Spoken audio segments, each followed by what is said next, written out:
CM Revanth రెడ్డికి BJP రాష్ట్ర అధ్యక్షుడు రామచంద్రరావు బహిరంగ లేఖ రాశారు. 500 కోట్ల ధాన్యం వ్యవహారంలో భారీగా అక్రమాలు జరిగినట్లు తమ వద్ద సమాచారం ఉందని ఆయన పేర్కొన్నారు.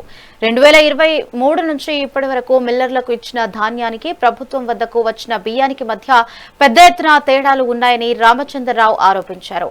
ఈ వ్యవహారంపై ప్రభుత్వం వెంటనే స్పందించి సమగ్ర విచారణ జరపాలని డిమాండ్ చేశారు.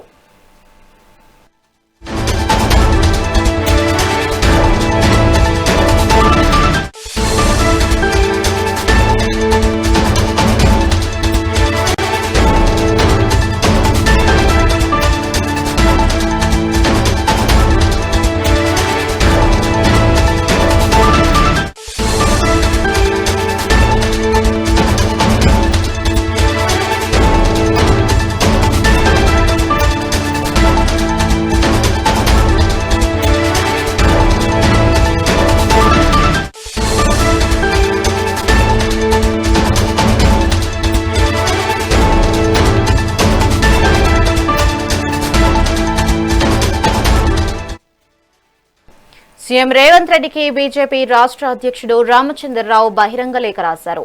500 కోట్ల ధాన్యం వ్యవహారంలో భారీగా అక్రమాలు జరిగినట్లు తమ వద్ద సమాచారం ఉందని ఆయన పేర్కొన్నారు. 2023 నుంచి ఇప్పటి వరకు మిల్లర్లకు ఇచ్చిన ధాన్యానికి ప్రభుత్వం వద్దకు వచ్చిన బియ్యానికి మధ్య పెద్ద ఎత్తున తేడాలు ఉన్నాయని రామచంద్రరావు ఆరోపించారు. ఈ వ్యవహారంపై ప్రభుత్వం వెంటనే స్పందించి సమగ్ర విచారణ జరపాలని డిమాండ్ చేశారు.